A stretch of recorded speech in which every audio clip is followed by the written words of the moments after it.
Hey, New York Jet fans from all around the world. Welcome to Laugh Through the Turbulence, a New York Jets podcast. The show that delivers you all your Jets content. Here are your hosts, John, Adden, and Monty. All the best to the New York Jet fans. J-E-T-S, Jets, Jets, Jets, go Jets. Go Jets! What's going on? Hey everyone, how's we're it doing going? a twofer in 1 week, right? That's kind of rare for us, but it's football season, so it's kind of like, yeah, you know what? Yeah, it's football season, so let's get the fucking work, right? This is gonna be the norm for us throughout the season. You know, this is gonna be what we'll be doing every week. We'll have a preview show and then a recap show, so it should be interesting. Yeah, right. And then and then maybe a bonus one every once in a while if we get someone good on, but we never do. But anyway, like, comment, subscribe. Yes. And then with that, we get into it. So we got Jets at Titans game preview, which it should be interesting. So just to kind of give you guys the ball on what's going on with that game, right? Jets are favored 3.5 points. The over-under is 41.5, and tickets are as low as $36 for this game. I have no idea if that, and those lines are via Caesar, I want to say, or ESPN, sorry, which is Caesar. But basically, Titans are fucking bad, right? And I feel like this line should be way bigger had the Jets maybe did a little bit better in the first game, in terms of result, right? Right. I mean, I slamming the Jets on this one, right? Of course. Yeah. I have a parlay that's good. I think it's the over on the Jet points, and that, which I think was 22. I could be wrong, and then the spread. Right. That's my parlay. But anyway, let's preview the game. What do we think about this game? Adnan, go ahead. Adnan had a lot to say, so yeah. I'm not gonna lie. I am not resting easy going into this game. You know, I know that everyone looks at the Titans and says, well, this is a team the Jets should roll. No worries about the Niners game because the schedule is a cupcake schedule coming up. 4 really, really winnable games. You know, you look at this Titans team, and we know what the Jets have to do, first of all, right? We need a better showing from the run defense. We need a better showing from the run game in the offense. We need to see Hackett get a little bit more, unpredictable with his play calling. It can't be run, Rodgers bail us out on 3rd and long, right? So all of these things, we know what the Jets need to do. But one of the things that does worry me about this game is that the way the Titans are built is they do have the ability to exploit the things that went wrong in the biggest way on Monday night. If you look at their defensive line, Jeffrey Simmons is a game wrecker at defensive tackle. Tavondre Sweat is 366 pounds, second-round rookie out of Texas, who had a great first game of the season on Sunday against the Bears, right?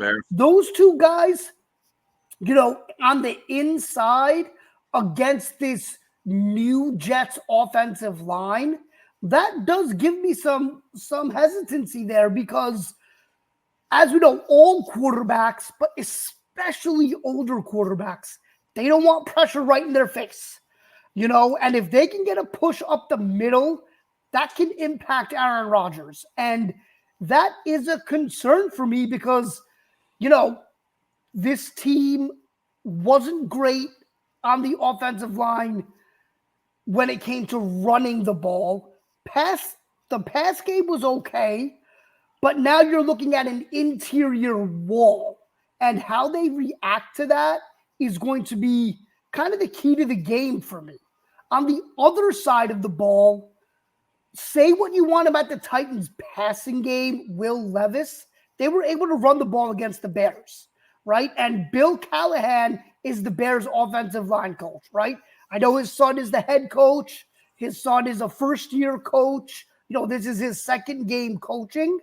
But Callahan coaches the offensive line up. and they were able to run the ball against the Bears, right? So kind of their two strengths match up with the two biggest weaknesses we saw from the Jets. And I think after the way the Titans saw Will Levis play, when they asked him to really throw the ball, coupled with what they saw the Niners do to the Jets, this team better be buttoned up in the front seven on defense, or it's going to be a really long day. So I know that we all looked at this game as a gimme, no worries. I don't think it's as big of a gimme as people think.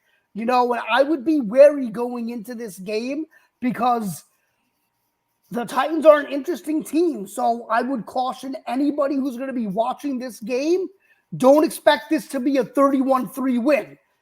I'd be surprised if it was. Expect for this to be an ugly win. 24-21, 21-17. It could be in doubt going into the fourth quarter, but I'm going to caution that this is not the cakewalk that people think it is. Yeah, I think it's a 28-17 game, or I think that's kind of where it's got to be at, or 27, something like that, 17, basically about a score and a field goal difference between the two, because it has to be, right? And I agree with a lot of what you were saying, or most of what you're saying, if not all of it. Another thing I like to add is, they've got Tajay Spears and they've got Tony Pollard. Tony Pollard can be very elusive, shifty. And the Niners proved that with a good enough push up front and a good enough scheme, you don't even really need like a Derrick Henry or a, someone like that to break through our line. You can get through with just a good enough plan. So someone like Tony Pollard, I'm pretty sure, is a lot better than Jordan Mason on the Niners. So I think he has the talent to kind of be havoc for us if he's used properly. They also have a lot of passing weapons. They got Hopkins, they got Boyd, they got Okonkwo, who had a great game last game.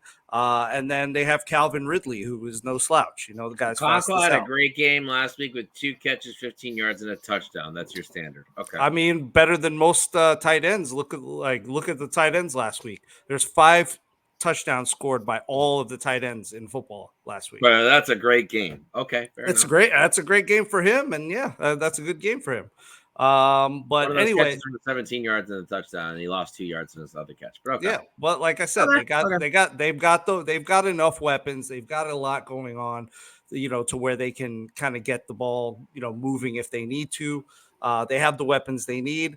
What the Jets need to do, the Jets need to visibly outclass the Titans.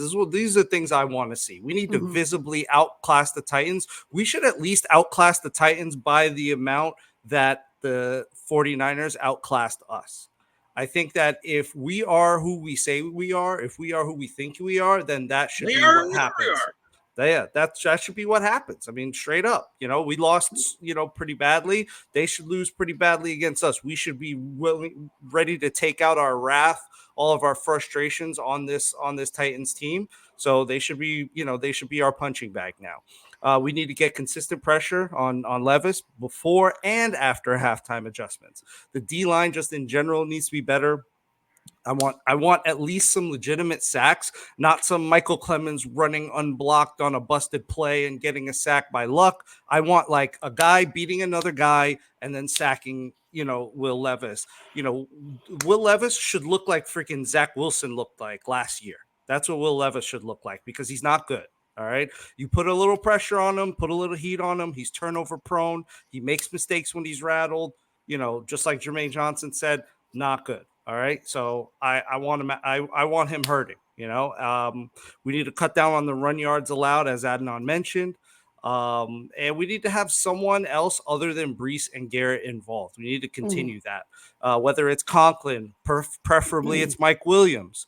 Or even Braylon Allen, Corley, Lazard, whatever. If we can't get someone else going, we're going to be dead in the water later in the season. Breece needs to play better. Straight up, that's it. Or if he's not playing well, we need to identify that and switch it up to Braylon Allen and let him just smash it up the middle for however many quarters it takes until that defensive line's a little more, broken in, and then we can kind of do something against them. And we need to force a damn turnover. Like, I'm sick of this shit. Like, we are supposedly top 3, top 1, top 5, whatever defense in the league. We can't force a damn turnover. We need to force turnovers. We need to be making mistakes. We need to be getting sacks, fumbles, interceptions, whatever it is. We need turnovers. And just bottom line, coaching here. This is the perfect opportunity for our coaches to show that if they've learned anything and they know how to adjust, because the 49ers exposed the shit out of us, and they exposed the fact that we have a susceptibility to the run with the way our scheme is. And other teams have definitely taken notes on that. So this is, to me, a non-negotiable win. If we lose this game, I think Saleh and Hackett need to be immediately considered for termination. Coaching is a visible weakness on this team, in my opinion. And it has been for some time. So, now's the time for us to get a solid, decisive win. So I think that's going to be what happens, because it has to. Okay. I can't believe Okonkwo was a fucking amazing game for a tight end. I didn't say amazing. I said a great game. And he did have a great game. And that was a great game for a tight end last week. It was. Look at all the tight end stats. All right. I'm not going to try and not harper on anything you guys said. I'm just going to talk about the Titans and what I know of the Titans, right? Mm-hmm. Last year was one of the these last couple of years, they've been one of the worst O-lines in football. Okay. Big Mayo, as I call him, Will Levis. I could say that because I'm the white guy on the show. Basically, he looked disastrous last week, right? And everything. I mean, that interception was god awful, but you have those weapons, and the Bears. That defense is it's decent. It's not anything special, and they made them look really bad, right? So they get pressure. Okay, so there's that. But as far as their receivers, and they have 4 that are of significance. I'm going to include Burks in there, who was a first rounder regardless, right? They didn't do shit last week, right? And they're not going to do shit on these corners, right? They're not the physical offense that the Niners are on that side of the ball, right? Okay, so that I'm going to just say about the offense. The Jets defense, which, by the way, hasn't really done any tackling since January, right? So last week, I'll give them a little bit of a pass because it's still the Jets defense, right? And still 90% of the starters were back, right? The only ones that you're missing are Franklin Myers and Huff, and obviously, so I'm going to give them a little bit of a pass on it. If they fucking fail again, then, yeah, I'm concerned. The defense of the Titans, they're good in the interior, but I didn't really think there were anything special on the exterior. I forgot if it was Landry on the outside, right? Yeah, Landry is their edge rusher, right? That they paid a lot, and he hasn't really done a whole. I guess he got a sack last week, right? Yeah, he did get a sack last week. So, all right. But the Bears are also a work in progress offensive line too, right? So, I'm just saying, you don't think that Rodgers is gonna be smart enough to handle that defense, and let alone again, right? This is not Mike Vrabel's Tennessee Titans, right? Because Mike Vrabel's Tennessee Titans doesn't give up that lead to the Bears and a rookie quarterback last week who can't fucking throw a touchdown, right? 2 special teams defensive touchdowns, right? So that doesn't happen to Mike Vrabel. That happens to a rookie head coach, right? And this is, more polished, experienced Jets team, I would even say, and especially with that Rodgers dude running the show. I'm just going to say it right now. If they lose, yeah, you're absolutely right. Everyone should be on the hot seat beyond belief, because this should be a gimme game. I think they're going to bounce back. They probably know they got very humbled last week, and they're going to fucking show it this week. And it's also not a national spotlight game, so hopefully that does help a little bit, right? Maybe with some nerves, right? Yeah. Defense did come out hot last week. They went 2-3 and outs. Unfortunately, one had to go for a field goal because of a turnover, but they did come out hot. And then the defense was able to the offense, got a drive going, but they just couldn't get momentum, right? Because they were just not on the field long enough. So, I think things are going to go a little bit differently in this game, right? But that's what I say. Is that fair? Yeah, I think that's fair. I mean, I get where Adnan was coming from, where these guys might be not as of much of a pushover as one It's would the think. NFL. It's the NFL. Nothing's a But pushover. Any given Sunday. exactly. But still, with our level of talent, this should not be a team that we struggle with. Yeah, This I mean, should if we're to do this position by position section, right? Quarterback, you're taking us. Running back, you're taking us. Receiver, you might give it to them because they have so much depth there. Tight end, I'd say it's a wash despite that amazing game that they're tight end. Blocking, you're going to give it to us, right? Defensive line, I would probably still give it to us, even though they got the interior pretty locked down, right? But it's close. It's close, right? Linebackers, you're giving it to us. Secondary. You're going to give it to us. Easily. Special teams, fuck it. I'm going to give it to us because Greg Belega and Thomas Moore said the mustache is fucking amazing. So, so what I would say is, listen, yeah, I agree, right? Player for player, the Jets roster is infinitely more talented than the Titans Titans roster, right? We can do, draft pedigree. We can do veterans. We can do future Hall of Famers. The Jets have them beat in pretty much, all of those areas when it comes player for player on the roster, right? But where my caution comes from is, look, right now, the best coach in this game is Bill Callahan, the Raiders offensive line coach, right? And I don't know, man. He's made a career of turning dog shit offensive lines into very good ones. And I just don't want the Jets to come out and take anything for granted, start off slow. Those are, like you said, Monty, this needs to be a game where you come out and you impose your will, right? And I'm going to be very annoyed if in the first quarter they're down 7-3 and the Titans are pushing them around, right? That should not happen. So they have to get it together. Otherwise, when we do our recap next week, I am going to be, it's not going to be good things from me, right? Yeah. And Monty, I think you said it. I also don't want to see a 17-13 sloppy win. Right? Like, they have to come out, even if they win 21-17, 24-20. Like, it's got to be a game where you were in control the whole time and you left no doubt.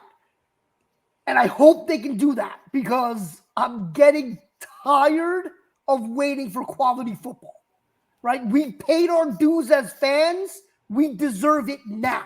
I paid for season tickets. I want to see it on Saturday, on Sunday. Exactly.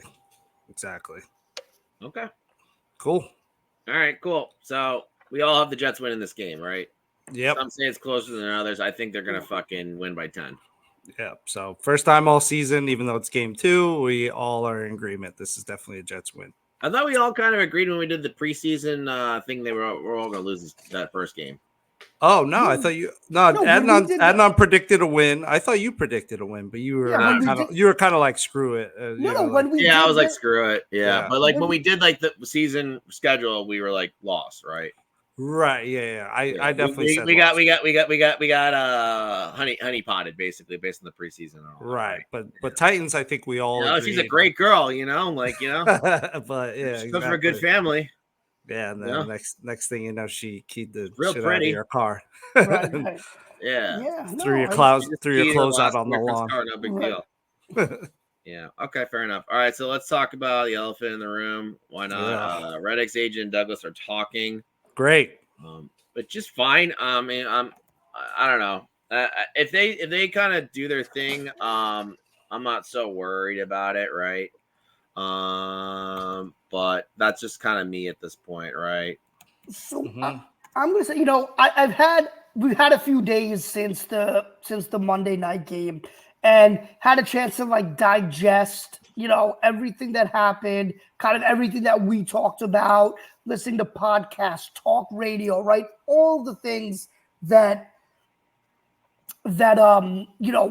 we've had exposure to, and I'm going to be honest, man. I'm starting to come around to Monty's side on this in terms of, maybe they don't need him against the Titans. But against a team like the Niners, you need all the blue chip players you can have. That's and true. We saw on Monday that without a blue chip pass rusher, I don't know, man. I don't know how you're going to beat these teams if you don't have one guy that can be like, don't worry about it. I'll go get the quarterback, right?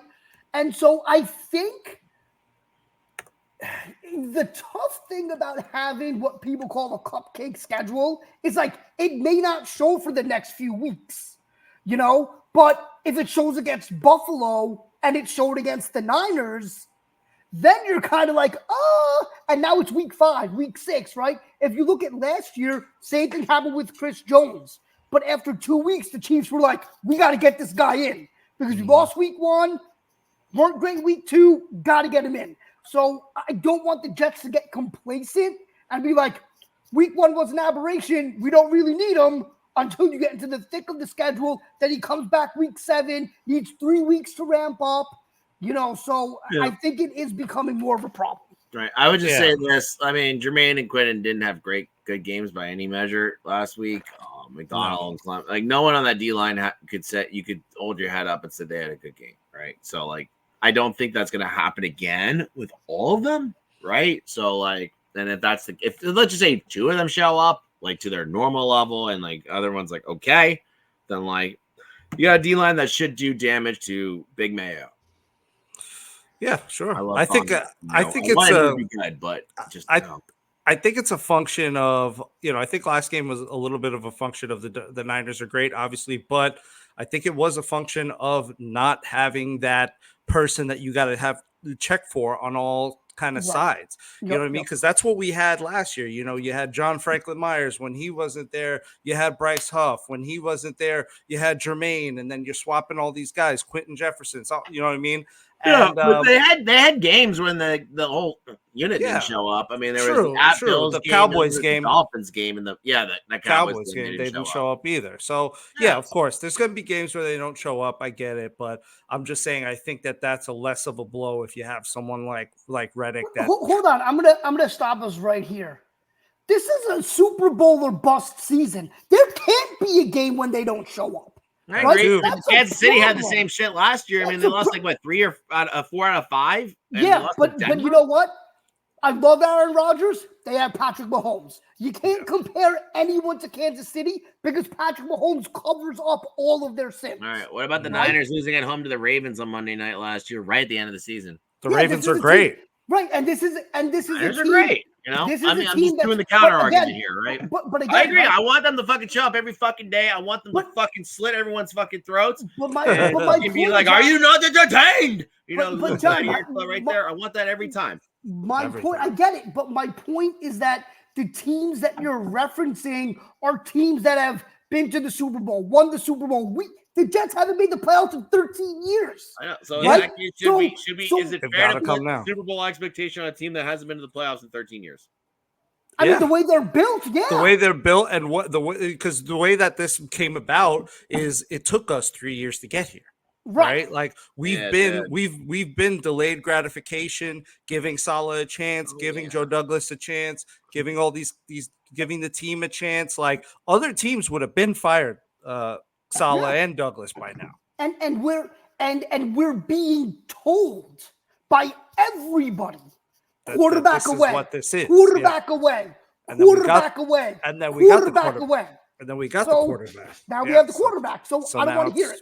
Let's put up or shut up. Okay. So the last thing I wanted to just say was that this is great because it's, as I've been saying the whole time, this mentality of we don't negotiate with terrorists essentially is just it was stupid. It was childish, it was petty, and it didn't need to be what we had to do. Like Joe Douglas should have called a while ago, back when we were still, before the season, and said, all right, look, I get it.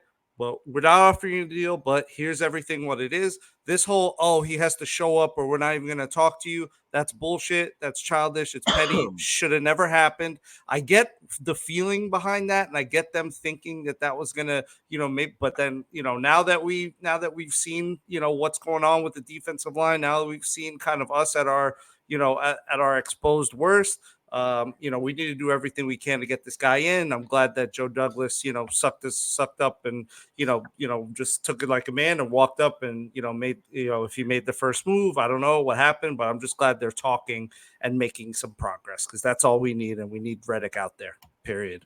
All right. Fair enough. Anyway, from that, I guess I'm just going to go to final thoughts. And it was really nicely cute at the 25th minute so I can remember the timestamps. Okay. Yeah, man. Adnan, you can go for it, bud.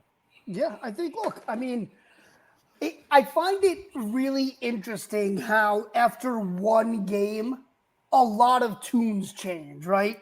Like after one game, yeah, they don't have Reddick in, but now a phone call was made. Now a conversation is happening, right? Like after one game, we're looking at this and saying, we need to see more, right? As fans going into this season, we were on cloud nine, right? We were coasting, ready to rock, and it's interesting, right? How quickly things can change, especially in the NFL, and I think that when we look at this Jet team, I love them, but they haven't earned the right for gimme games. They haven't earned the right for us to say 31-3, they're going to be 4-1 going into the Buffalo game, right? They have to earn it every week. And that's what we have to expect of them. That's the standard we have to hold them to. And, there were some great moments Monday night, right? Watching Rodgers, watching Garrett, watching Lazard, watching some of these throws. There were some fun moments. And now we need to see that replicated. I think we will, but, this is just, it's crazy that week 2 is kind of an inflection point, right? Because a loss, and I don't know what we're going to be saying on, our next recording or what our group chat is going to look like at 4:00 on Sunday afternoon. So I'm excited for this one. Think they come away with a win, but let's see something from this team. Yeah. Yep. All right. Go ahead, Monty. Yep. Actually, John, you said it last week. It's a week by week, take it 1 week at a time thing. I think that this is the perfect opportunity to start doing that. And so this first week is the Titans, and the Jets need to put their all and their intensity and everything into this. This should be a win. The Titans, realistically, in my opinion, shouldn't really be scoring more than 14 points if we're being serious. I really don't think they should. If the Jets are who we think they are, who we know they can be based on this roster and based on this quarterback, then, there's no excuses. We should come out, smash these fucking Titans. They're not on our level. They shouldn't be on our level. And I just want to see an ass whooping from whistle to final whistle. And, that's all I got to say about that. Can't wait to see it. Cool. Just to reiterate on my final thoughts, there's a couple people on the injury report, but their list is questionable and they have logged limited practices. Those are DJ Reed, Michael Clements, and Michael Carter II. But they're all listed as limited in practice and all that. And then Titans, they got an injury report list, including Peter Skoronsky. So, okay, that'll be interesting there. And they got a bunch of guys that are out too. But anyway, they should just fucking win this game. Just fucking win the game so we have something happy to fucking talk about that's actually real, right? Versus everything that was leading up to the off season, which is things, but they're not real. Like being wins, which is what we're really fucking doing this fucking podcast for, so we can win and fucking be like, fuck the Dolphins, all that shit. We just need that. It'd be nice to have a win, another one in 2024, since we had one at the beginning of this calendar year, end of last season, right? But yeah, I mean, we'll see what happens, and then we get our home game, which the three of us will attend with my buddy Max. You guys will meet, and we'll bring a grill. We'll probably hang out with Carlos, who also sits in our section. Our section's 318, row 19. You will see us if you want to come to the game and say hey. Come say what's up. Yeah, come say what's up. And also say when you see us, fuck the Patriots, fuck the Dolphins, fuck the Bills, go Jets. Actually, just start saying that, and that'll be good enough for us to know that you watch the show. Hell yeah. Hell yeah. Thank you. Peace, Thanks, everyone.